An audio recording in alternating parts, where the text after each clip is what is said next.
এই যে সকালের সানরাইজ হয়েছে, সকাল সকাল ওয়েদারটা দেখো কি সুন্দর হয়েছে।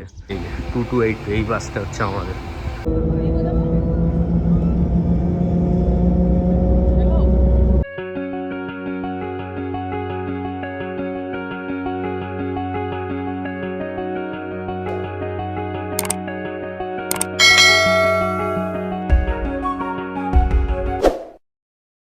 ভেরি গুড মর্নিং সবাইকে, আর welcome back to our channel Bazaar pixels. আজকে হচ্ছে টিউসডে, আর আজকে আমি ডিব্রুগড় যাচ্ছি, তাই আমি সকাল সকাল দেখো রেডি হয়ে গেছি। ঘড়িতে এখন বাজে 6:30, ঠিক আছে। আর এখন বাস আছে আমার 7:20-তে।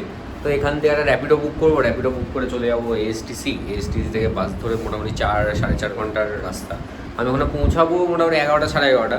তো 7:20 বাস ঠিকই আছে। এবার ওখানে এসি বাস যেহেতু ঘুমাতেই যাবো, তো অসুবিধা হবে না। বাসেই সব মিটিং হবে, বাসেই সব রিপোর্ট বানানো হবে, এরকম করেই চলবে আর কি। তাহলে এখন তাড়াতাড়ি বেরোই, স্নান টান তো হয়ে গেছে, খাওয়া দাওয়ার কোনো সিস্টেম নেই। দেখি বাস স্ট্যান্ডে গিয়ে যদি কিছু পাই তো ওখানে খেয়ে নেবো, খেয়ে দিয়ে উঠবো। তারপরে ওখানে মার্কেট ওয়ার্ক করে একবারে সেই দুপুরে লাঞ্চ করবো, এরকম ব্যাপার চলবে আর কি। মানে পুরো শিডিউলটাই আমার এরকম। আর ওদিকে হোটেল বুক হয়ে গেছে। এবার হোটেলে উঠে না দেখি মার্কেটেও কথা বলতে পারবো না, কারণ বিএম এর তোমার ব্রাঞ্চ ম্যানেজার যিনি আছে তার ভিজিট আছে এখানে, তো সেটা নিয়ে সবাই ব্যস্ত থাকবে। আমিও ওখানে একটু কিছু যদি যোগদান দেওয়া যায়, ঠিক আছে। এরকম করেই চলবে, চলো বেরোই আর কি। আর নিচের এখনো গেট লাগানো, দেখি কোথাও চাবি থাকলে এই চাবিটা খুলে তারপরে বেরোতে হবে। তো আমি এখন আমার ডেস্টিনেশনের জন্য বেরোচ্ছি। আর এখন তখন সকাল, একদম সকালে সূর্যও উঠে গেছে, এত কড়া রোদ্দুর উঠেছে কি বলবো।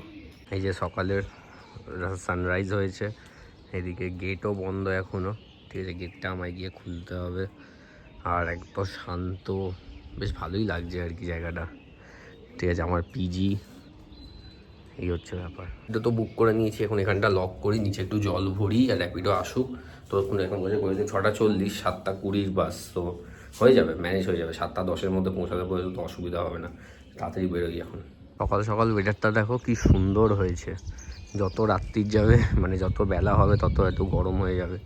শান্ত একদম, কিচ্ছু চেহেল পেহেল নেই, ভাল লাগছে বেশ। আমি এখন বাস স্ট্যান্ডে এসে গেছি, পেট্রোল পাম্পের পাশে বাস স্ট্যান্ড। তো পেট্রোল পাম্পটাও আর কি পাবলিক জায়গা, এর আগেও একটা বাস স্ট্যান্ড বানিয়ে দিয়েছে, ওই দিকটাতেও বাস স্ট্যান্ড, ঠিক আছে। আমার এখনও বাস আসেনি, আসুক। আমায় বাসের কন্ডাক্টর ফোন করে বলছিল, বা বাস অপারেটর ফোন করে বলেছিল কি যে 7:10-এর মধ্যে চলে আসবে। মানে আমি তো টাইমে আছি, কিন্তু বাস এখনও লাগেনি, জানি না কতক্ষণে আসবে। অ্যাটলিস্ট টাইমে ছাড়ুক, কারণ আমার ওখানে পৌঁছে অনেক কাজ আছে, ঠিক আছে। দেখা যাক কিরমভাবে কী হয়, কখন বাস আসে। তো এইটা হচ্ছে মেন বাস স্ট্যান্ডটা, ঠিক আছে। এই হচ্ছে আইএসবিটি বাস স্ট্যান্ড। ড্রাইভারকে ফোন করেছিলাম যে দাদা কোথায় আছো, বললো যে এখনও বাইপাসে আছে, আসছে। এদিকে আমায় ফোন করে বললো কি যে টাইমে আসতে। আমি ভেবেছিলাম এখানে টাইম মেনটেন করবো, ঠিক আছে। তো ওটা হলো না। যাই হোক, আমি একটা জিনিস ভেবেছিলাম কি যে হ্যাঁ বাস স্ট্যান্ড আছে তো খাওয়া দাওয়া পেয়ে যাব, আনলাইক আদার স্টেটস। মানে কলকাতায় তো এই সময় মানে খাওয়া দাওয়া সব রেডি, কিন্তু এইখানে তো এরকম কোনো সিস্টেম নেই। তো আর কি ব্রেকফাস্টটা হবে না, এই আর কি কী অবস্থা। ভেবেছিলাম একটু খেয়ে দিয়ে উঠবো, কারণ পৌঁছাতে বোধহয় 11টা 11:30 হয়ে যাবে। দেখা যাক, এবার ডাইরেক্ট বোধহয় একবারে লাঞ্চই হবে। আমি এই দিকটায় দাঁড়িয়েছিলাম, বাস এসছে ওই দিকটাও একটা বড় জায়গা। এই যে ফোন আসছে, এই ভেতরটা, এই যে ফুল বাস স্ট্যান্ড। আর এই যে 228 এই বাসটা হচ্ছে আমাদের। ভেতর টাইম মতন এখন বাসটা পেয়ে গেছি। আর 7:20-তে ছাড়ার কথা, 5 মিনিট বাকি। এখন বাস ভেতরে এসে দাঁড়িয়েছিল, আমি বুঝতে পারিনি। তো চলো, let's hope for the best. তো একদম টাইম মতন বাস ছেড়ে দিয়েছে, একদম ঘড়িতে 7:20 কাটায় বাজে, বাস ছেড়ে দিয়েছে এখন।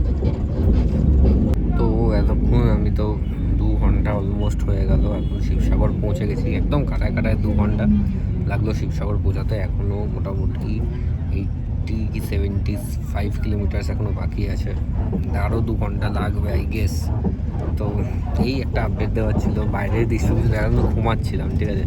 তো এখন মিটিং নিলাম, রিপোর্ট পাঠালাম, তো যেমন নর্মাল কাজ যেটা হয় এই আর কি। দেখি কতক্ষণে পৌঁছানো যায় আমার।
বাস এখন এসে দাঁড়িয়েছে মোরানে, আর মোরানে মোটামুটি 10 মিনিটের হল্ট আছে, আর একটু ওয়াশরুম ব্রেক ছিল, তো এখন এটা করে নিয়েছি আর কি। একটু নামলাম, হাত পা ছাড়ালাম, এসিতে বসে বসে আর ভালো লাগছে না। এবার এখনও 39 কিলোমিটার বাকি, 1 ঘন্টার মতন বাকি, তার মধ্যে পৌঁছে যাবো। ওকে ফোনও করে দেবো, চলো তাড়াতাড়ি পৌঁছাই আর কি, বাস ছাড়বে আর কি।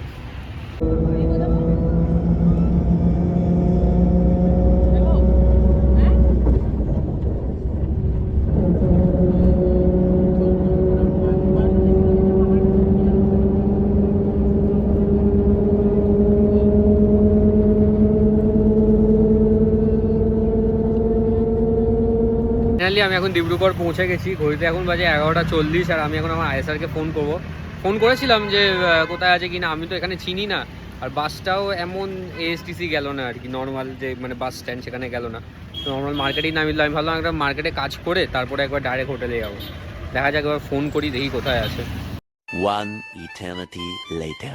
তো ফাইনালি আমি এখন হোটেলে উঠে গেছি, আর তখন হচ্ছে ভিডিও লাস্ট যেটা করেছিলাম ওর পরে আমি মার্কেট কাজ করলাম, তারপরে ওখানেই 3:30 পৌনে 4টে নাগাদ খাওয়া দাওয়া করলাম। খাওয়া দাওয়া ওই নর্মাল চিকেন থালি করলাম, ভালো ছিল।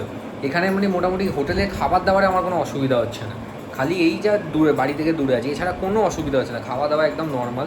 এখন একটা হোটেলে উঠেছি, এখানে আগে স্যাররা থাকতো, তো ওরাই বললো যে এখানে হোটেলটা খুব ভালো, ঠিক আছে। তো এই খাওয়া দাওয়া করে ওদের, আমার যে নিচে যে আয়া স্যার, তো উনি মুসলিম, তো এখন ঈদ ইফতারি এইসব চলছে আর কি, এইসব রোজার মাস চলছে, তো ওরা তো কিছু খেলো না, ওরা চা ঠা খেলো। তারপরে এখন এই সন্ধ্যেবেলা, এখন কটা বাজে, বলতে 6:30 পৌনে 7টা মতন বাজে, তো তখন ওরা ইফতারি ভেঙে দিয়েছে। এখন এই চা খেলাম, চা আর ওইটা মিষ্টি খেলাম, জল নিয়েছিল, এই আর কি, এরকমই চলছে এখন। আর রাত্রে ডিনার করবো। হ্যাঁ, আরেকটা নিউজ, আমি ভেবেছিলাম যে ডিব্রুগড়ে মোটামুটি থাকবো, কিন্তু গড হ্যাজ ডিফারেন্ট প্ল্যান্স, বা স্যার হ্যাজ ডিফারেন্ট প্ল্যান্স। আমি কালকে আবার তিনসুকিয়া যাচ্ছি, কাজের সূত্রেই যাচ্ছি, কারণ ওই ব্রাঞ্চ ভিজিট আছে। আগে তিনসুকিয়া যাবে, তারপর ডিব্রুগড় আসবে, তো তার আগে আমি গিয়ে একটুখানি সাজিয়ে নিচ্ছি ব্যাপারটা আর কি। এই চলবে, কালকে সকালেও আবার এখান দিয়ে বেরিয়ে যেতে হবে। আপাতত ডিব্রুগড়ের কাজ শেষ, এখন আমি রিপোর্ট বানাবো, একটুখানি নিজেকে একটু শান্তি দেবো, রিল্যাক্স হবো, কালকে আবার ছোটাছুটি স্টার্ট হয়ে যাবে। এই চলবে আর কি। তখন বসে বসে আমি আমার এডিটিং করছিলাম, তারপর রিপোর্ট বানালাম, মানে রাত্রে যারা রিপোর্ট দিতে হয় এগুলো করলাম, এডিটিং দিলাম, খাবার অর্ডার দিয়ে দিয়েছি, খাবার এসেও গেছে, ঠিক আছে। 9টার সময় বলেছিলাম, এখন করে দিতে মোটামুটি 9:05 মতন বাজে, তো গরম গরম খাবার সার্ভ হয়ে গেছে। আজকে হচ্ছে ওই কুলচা আর ওই চিকেন কষা মতন ছিল ওটা। তো এই হচ্ছে আজকে রাত্রের ডিনার, এই যে মশলা কুলচা আর চিকেন কষা, আর এদিকে স্যালাড আছে। তো এইটাই এখন করবো ইউটিউব দেখতে দেখতে আর কি। তো এখন আমার খাওয়া দাওয়া কমপ্লিট। আর যদি টেস্টের কথা বলি, খুবই সুন্দর ছিল, আর প্রাইস হচ্ছে 210 টাকা নিয়েছিল উইথ ট্যাক্স জিএসটি। তো 210 টাকা অনুযায়ী ভালোই ছিল, অনেক পিস, 3 পিসেস ছিল, মানে একটা গোটা কুলচা আর 3 পিস চিকেন। চিকেনের সাইজটা একটু ছোটো ছিল, কিন্তু গ্রেভিটা হেভি ছিল, মানে ঠিক আছে, হেভি খাবার ছিল, মানে এই খাবার নিয়ে আমার কোনো কমপ্লেন নেই, ঠিক আছে। তো ভালোই টেস্ট ছিল। চলো আজকে ভিডিওটা আমি এখানেই এন্ড করছি। আজকে ভিডিও যদি ভালো লাগে তো অবশ্যই লাইক করো, কমেন্ট করো, শেয়ার করো, সাবস্ক্রাইব করো। Until then stay tuned.